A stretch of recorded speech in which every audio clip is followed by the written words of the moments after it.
Hello and welcome to RED's cinematography series Behind the Look. I'm Nada Albright and I work with filmmakers for RED. Today we have the pleasure of speaking with cinematographer Jeff Cronenweth and production designer Jon Hutman on their work with Amazon's Being the Ricardos. And we are recording from the former Desilu production stages, where several seasons of I Love Lucy were shot in front of a live audience, which is now home to RED's team in Hollywood. Before I welcome Jeff and Jon, we have a little treat, a nice surprise. Writer-director Aaron Sorkin has recorded an introduction of today's conversation. Jeff Cronenweth was the cinematographer on Being the Ricardos, and Jon Hutman the production designer. At our very first meeting, I gave them an instruction. Don't do what I tell you to do. Have a better idea. And they did. They had a lot of them. Jon recreated the iconic I Love Lucy set, but also created the world on the other side of the cameras. Dressing rooms, offices, and corridors. Outside the Desilu soundstage, he gave us an Art Deco Hollywood of the 1940s and 50s. Every morning of our shoot, I tried to get to work before Jeff Cronenweth and his camera operators, but was never able to. Every morning I was greeted by Jeff saying, "We want to show you something we think you'll like." Jeff found beauty in the things a television audience doesn't get to see. The machinery, a work light, cables, and scaffolding. His lighting gave us beautiful silhouettes and texture and was lightly coated in caramel. Jeff and Jon are no less than co-authors of the film, and it's my pleasure to introduce them. Jeff Cronenweth and Jon Hutman. Terrific. Well, I'm going to start with you, Jeff. How did you end up working on this project with Aaron Sorkin, and what drew you to it? Well, I was fortunate enough to have met Aaron with David Fincher on The Social Network. Aaron wrote that, and I was the cinematographer on it. And ironically, or synchronicity, Fincher, for some reason, I'm going to say nostalgically, didn't want to be there when we wrapped on that movie. So he left one shot for Aaron to finish the film on the last day of shooting. And so Aaron directed an insert that I shot, and that was our first collaboration together. So he offered me the read the script, and then we had an introduction interview and all that. And it was very simple. It was meeting of the minds, and he kind of enlightened me to what he wanted, what he foresaw this movie to be, and it was in complete, sync with what I had imagined it to be. And so the opportunity to work with him, with such a wordsmith, such a writer of our generation, it was a no-brainer for me. That's great. What about you, Jon? I know you worked with him many seasons of The West Wing. Well, actually, I did the pilot and the permanent sets for The West Wing. So wow. we weren't, so like I helped him and Tommy Schlamme establish launch that show. And and I hung around and consulted for Sure. a while. But then he hired me to do a version of Chicago 7 which didn't get made. Oh. So we had actually we were going to make the movie in Toronto at that point. I had a crew, we had the sets designed. We'd actually literally started building the sets when the financing fell apart. And that never happens. That never happens. But there was a collaboration that worked there. And so when he was ready to make this movie, Stuart Besser, the line producer, called me. I've told this story before, and said, I don't know if you would want to do this, basically just reproduce something that somebody has already designed, which is a little bit of a challenge, And I think there was a lot more to the job than that. But Jeff, you try reading an Aaron Sorkin script and turning it it was a fantastic opportunity. Yeah. It's like it was a subject matter that we're all familiar with. Yeah. Almost anybody that you talk to has some kind of connection to I Love Lucy in their childhood and in later years. And he writes a script that is so tight that it actually opens the door to so much contribution from us. I mean, he called you both co-authors. What does that mean to you, to each of you? being a co-author of this? What do you think he I is? think he's very generous, and I think he negates his mastery of storytelling. Yeah. And he's very honest about what he's comfortable with and what he's not, and he tries to surround him with people that can push his boundaries, and that's exactly what he asked us to do, is to make him a better storyteller and make his visuals, for me at least, support the story more than he's actually done in the past. How about you? I think that's a good answer. I think that, I've worked with all different kinds of directors. I've worked with other directors who's come from a background of writing. I've worked with directors who are actors, and I've worked with directors who are just directors. And even within that subset, there are directors who are more oriented around the words and the performances and the characters, and there are directors who are more technical and visual. And my job, I used to think, like, when I was starting out, that I was supposed to show up at the interview with the movie designed. And like my job was to just sell you that, which is not, as it turns out, what the job is. My job is to bring ideas to the table and then listen. And like, the thing that's great about working with Aaron as a writer and director is that everything is in that script. Everything is in that script, and what it allows you to do. And I think his attitude toward directing, when he says like that we were co-authors, I think a little bit he gave us the freedom to say, ask me anything, but first, give me this. And there were definitely times when, like, we were scouting locations and I was showing him things where he's like, that's not, I really see this, or I really see this. And, in response to that thing that Stuart Besser had said to me, Aaron has said that this is a drama about a comedy. And the set, the familiar I Love Lucy set, is just the anchor. It's the foundation. But what the movie is really about is everything that happens outside of that set. I mean, he says, to quote Sorkin, so much of the film is about two worlds colliding, and one of lighthearted domesticity and one of real life. With that in mind, Jon, you told me that memories in the film were infused with a richness of memory. Could you explain what you mean? Kind of expand on that, because I know what you mean, but. So the starting point is this: the set, I Love Lucy. It's like it's what everybody has in their head. It is like, it's one of those subliminal things that, you'd be hard pressed to find anyone who grew up in our generation who did not watch either the original show or reruns or whatever.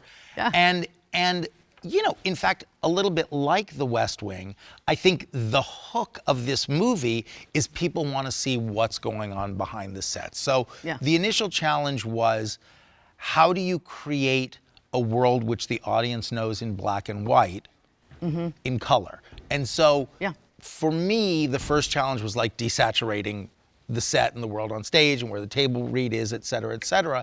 And at the opposite end of the spectrum, before you get to like their home and offices and dressing room, at the opposite end of the spectrum is these sequence of flashbacks that start with when they meet on the set of Too Many Girls, and then they go dancing at Ciro's, and then they're in Desi's hotel suite, and culminating with that scene in Charles Kerner's office, who's the president of RKO.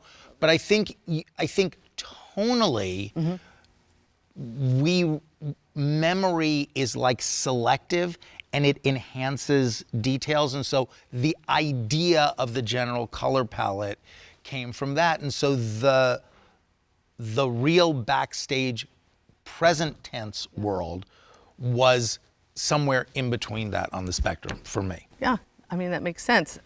Jeff, you feel constricted to a certain 40s, 50s time period. Tell me, like, how did you think through the flashbacks in the same sense? No, I think it's always an interesting challenge when you have flashbacks in a film, because you have to decide how to present them and how to keep an audience, the storytelling clear and the time and the eras clear to them.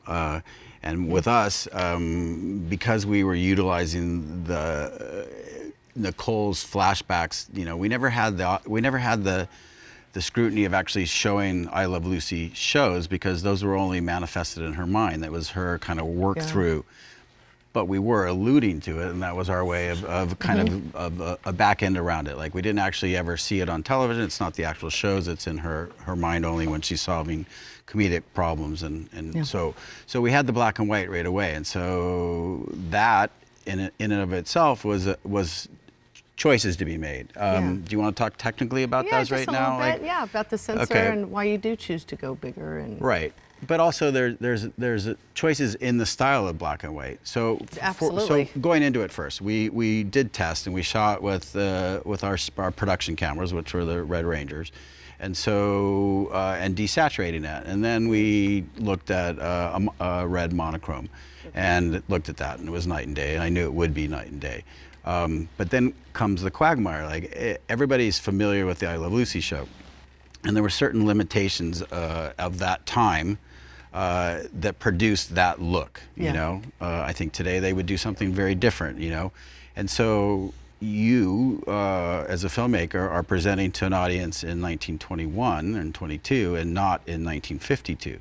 So do you actually shoot it the same way that you did then, or do you have a more educated audience that would appreciate something more? And so that's always like the weight that you have to do. And for me, I felt like that's so iconic, and it's not actually the footage, it's in her mind, that it gave us liberty to actually enhance that. And so we used the monochromes, and we added a little more contrast and a little more highlights, and I just brought it up. I modernized it slightly. And so that was the flashback footage. But then we have two more eras that we had to deal with. We have the interviews of the somewhat in the 90s-ish, late 80s, 90s-ish. And then we also have the 40s when they first met. And so for me, that was like a great opportunity, because the light in the 40s was very dramatic and starlit. And in a way, this isn't a real term, but it's kind of like fashion noir. They had slashes and backlights, and it was very dramatic. And so that was a beautiful opportunity to kind of explore and utilize to separate that 10-year span. And it was more like, the photographers of that era were Harrell, and actually my grandfather won an Oscar for still photography when they used to have a category for it. Still do and that. He's in that group, and so we kind of cannibalized from that. That's terrific. I think he'd be happy you did that. It was a little bit of a homage to him as well. It's fantastic. Well, what we're going to do today is we're going to watch a few clips, and we're going to watch them first with sound, so we get a full sense of the whole, weight of it. And then we're going to run them through again, and you guys talk over them and just tell me a little bit about, what you did. So the first clip I'm going to run is when Desi tells the Philip Morris executives that Lucy's going to be pregnant and the baby's going to be, So let's roll that with sound. Lucy Ricardo will be pregnant on the show. An 8-episode arc, starting with Lucy telling Ricky the happy news and ending with the birth of the baby. No. You can't have a pregnant woman on television. Why not? Because it's television.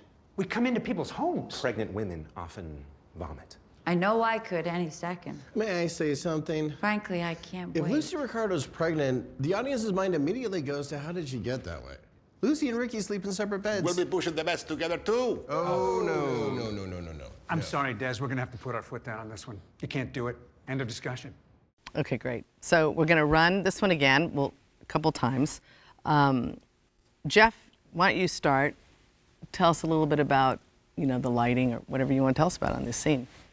Okay. Well, this was it's a tense moment in that they're, obviously trying to break a lot of barriers presenting a pregnant woman in television. And television in its early stages was very protective of invading people's houses and stuff, and, homes, and being part of it. So it was one of the opportunity, like his office is so regal and so rich, and the dark wood tones, to utilize the windows and to have more drama in this, since it's a tense scene. And so it was the Ebell Theater, and it was beautifully dressed, and Ellen and Andres and John kept making magic sets for me that if I put the light in the right places, it always seemed to sing to us. And so the thing about this that was challenging is getting contrast and shadow and texture, but not losing the details in the wood when you're in something so dark like this, and then keeping the highlights in the windows. And you know, obviously we pushed the cameras and we pushed the look, and I think it has the right weight and allows each character to kind of flourish, because at this point we're trying to discover who they are. It's very early in the movie. It's the first time you actually meet them, minus when they were in their home. John? So it's interesting. Desi had a wood-paneled office. Now, understand that the script compresses a lot of, like, all of the 3 storylines actually happened. They did not all happen in the same week in the second season of the show. So there were certain liberties that we took, like the Fred and Ethel fight episode, which is the one that they're preparing, was actually in season 1, which was a different set. And early on, we decided that we would use the second season set, which is the one that has the window in the middle of it, because we wanted to have a window. You know, so you make choices like that. But in doing research, and there's a lot of reference imagery available about Lucy and Desi, this is kind of what his office looked like. He had a wood-paneled office, which would not be what I would have expected. And you know, so it was that, and I would say, like, stylistically, the furnishing is a little bit later 50s, cooler, sort of rat packy. There's this movie called Sweet Smell of Success, which to me is like the best 50s thing. And so stylistically, the movie has that. And the other thing, selfishly, that I love is the portrait of Lucy, because in Nicole as Lucille Ball, and that is a modification of an actual portrait of Lucille Ball from the Lucy Museum in Jamestown, New York, and with their permission. And I had this idea that, you know, Desi was a brilliant businessman. And this is like a CEO's office, like a car company, and she's like the car. And so that portrait is like, perfect. Anyway, that's the ideas behind this office. It was also so early in the movie, you're trying to define their relationship with everybody else, and to create this world where they're constantly up against the rest of the world, and the two of them together end up fighting it. And so it was a really interesting way to block that and stage it, and But also, it's a powerful person's office. I guess Totally. that, like the read is, you feel like you're in the CEO's office. So even though it's the network and the sponsor, it is very clear that they have come to him, and his office is, he's the boss. Yeah, and I didn't really expect that. Like, I didn't know what he did. And that's what I love about the movie, is you don't know a lot about Desi Arnaz. Right. Yeah. So the next clip we're going to look at is interesting because it's on their giant stage, stage 1 here at Red. And I love it because you see everything. They've just been, they're trying to put down this thing about her being a communist. So let's watch that one, and then we'll walk through that one too. Good morning. Don Glass is directing this week. We'll be fine. You're wondering what's going on. No matter what's going on, we all support you 1,000%. I'd like to find out what's going on before I make that commitment. A long time ago, Lucy accidentally checked the wrong box on her voter registration. That's the first act of a new episode right there. Lucy gets blacklisted. That's not a joke, Bob. You made the joke. I just put the Last wrong week, she testified in a closed session. She was cleared. Yeah, she was cleared. So I don't know where Winchell got his information, but it was wrong. As you can see, it was not picked up by any newspaper. So let's do our show. Okay, so I'm going to start with you again because it walks in to the set so beautifully. It was just a great opportunity to, at this point, to showcase and introduce and create geography for everybody. To find out where the stage doors are, to find out where the actual living room of the I Live Lucy set is, where they have their table reads. And as John was pointing out before, that living room is this, not only the center of our story, but it's the center of Lucille Ball's world and what she was always wanting and what she created in order to keep that family together, right? And so we tried to present it as much as we could and to circle around it and to create kind of a dramatic opening and presentation to it. And so there's so many stages of each day of these rehearsals leading up to the night of the show that we had to like temper ourselves to how to introduce light and how to show time passage and how to eventually get into the I Love Lucy set when they're doing their rehearsals and the blocking and the cameras and stuff. And this, of course, is a table read with 20 people, which is always a challenge to light and to look at. But I love that shot because it just brings you in. It shows you the world they're in. It gives you the stage. It shows the scale of the sets. And later on, that'll become important when they're there by themselves because it's such a massive space and there's so little. And that's kind of, at different points in the story, how isolated and alone they actually are in the world, and how alone she is. Only when she's finds herself on that set does she find the world that she wanted to create. So this kind of does that, a dramatic entrance to everything. There's some humor in it that, you know, in the script it had always read that the stage doors open, the sun's coming through the doors, it's a grand entrance. But the stage that we actually used, and Aaron constantly teases John about this, is the only stage that opens into a wall. So we have elephant doors, and behind those elephant doors is a corridor, which we actually utilized later. But for us, and for me as a cinematographer, it was quite. It was useful because like our set here, you know, you have the sunlight coming through the door, but it's a small, no one's making an entrance back there, but to balance an entire stage to the sunlight would be quite the challenge. And so we were able to put a green screen out there, and then we made plates and backgrounds and kind of combined those. And later on, when they arrive at night, you'll see that that was more complicated with rain and cars and headlights that were all, that were done live, but then combined with plates to give that depth. Yeah, I mean, this set, John, is so big. You've got and then you have the set within the set. Talk about your experience with this clip. Well, I did, I think, what any production designer does, which is like, I filled all the available space. And, I loved this studio, which was,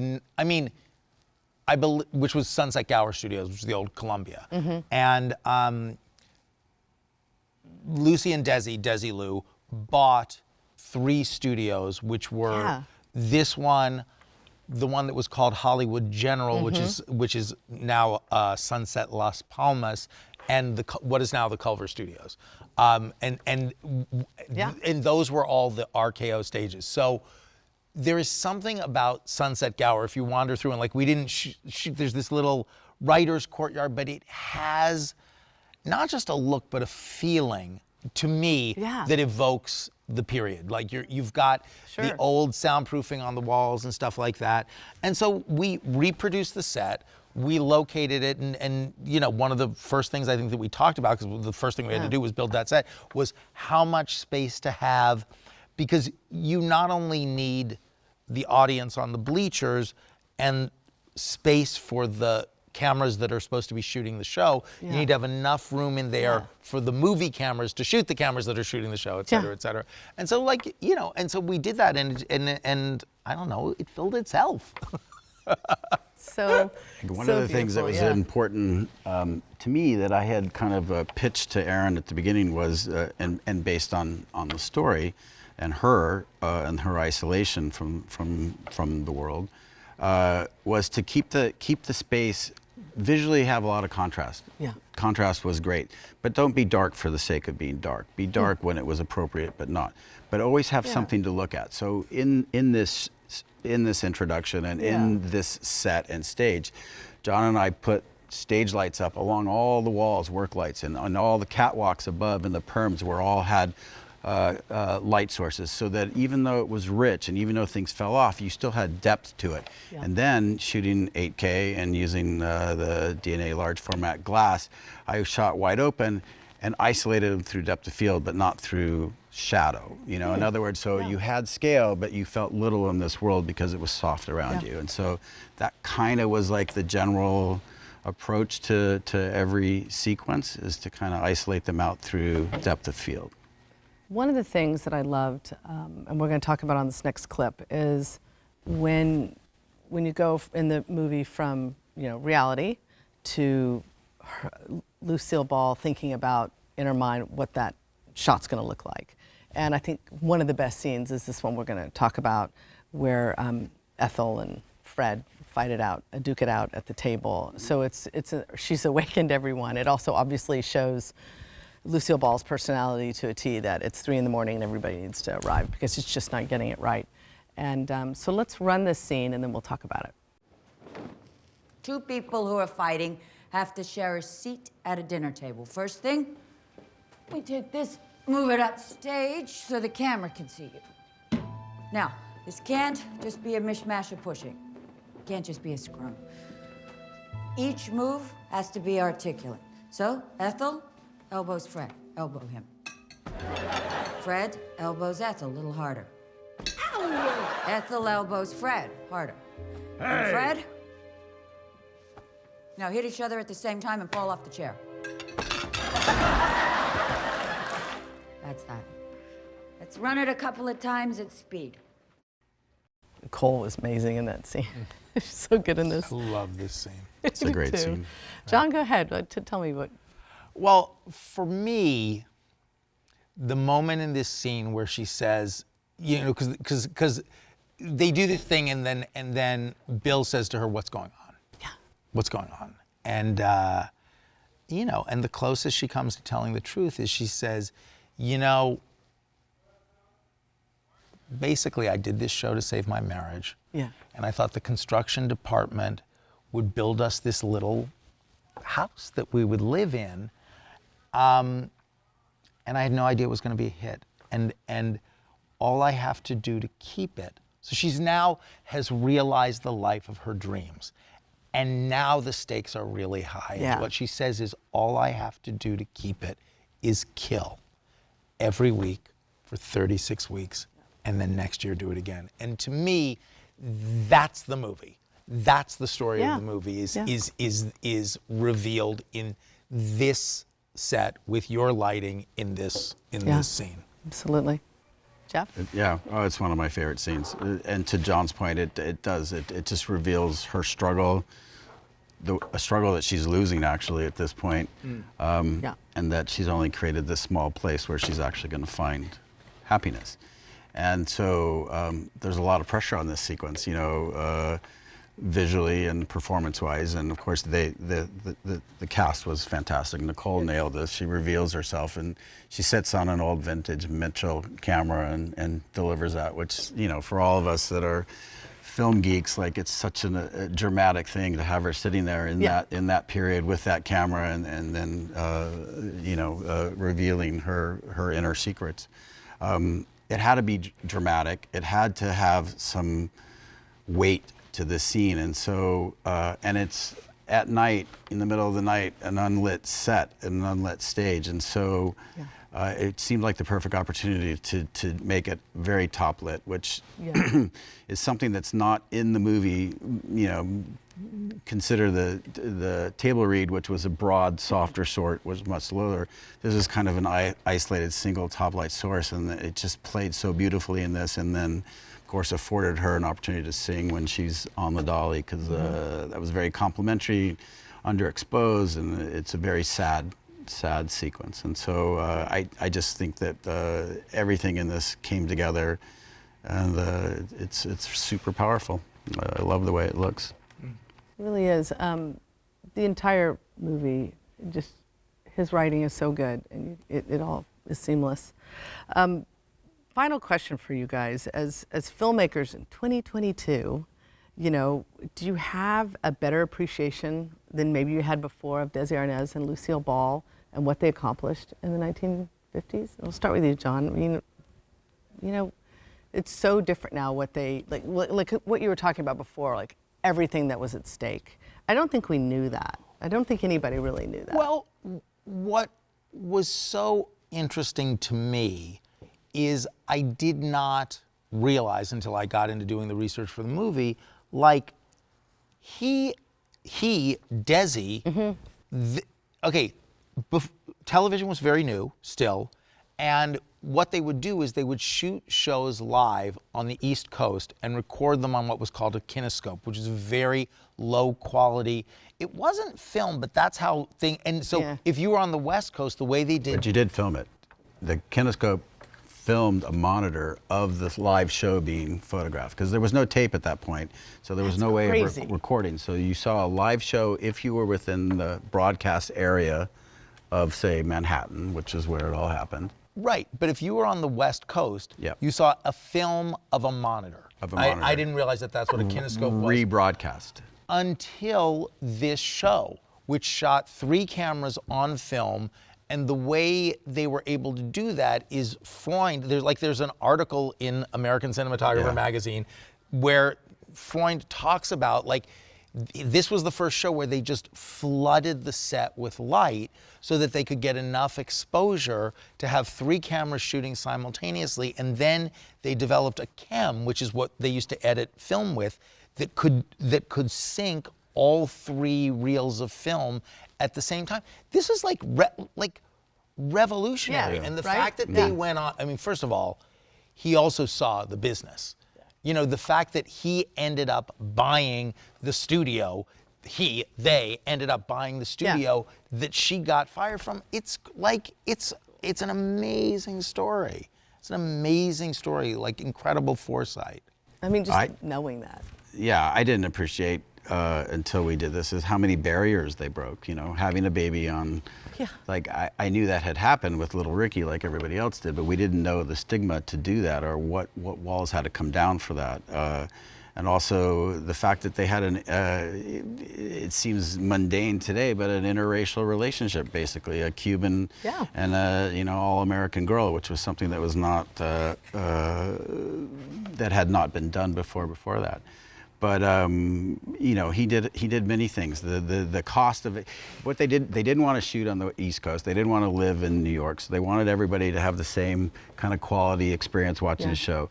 And so they decided to shoot it in LA, and they decided to shoot it on film. And the film cost more than shooting it live, and so they paid for it. But then they owned the rights to it afterwards, which was the beginning of syndication. You know, they created this, you had mentioned Carl Freund, who was the ASCDP, that had never done television. He had done, he came from Germany. He was a kind of the German expressionist movement that came over in the 30s.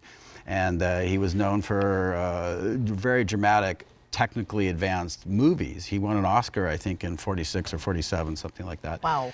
He invented the incandescent light meter, which is a light meter that, you, instead of a spot with reflected light, it actually, you could read the direct light source.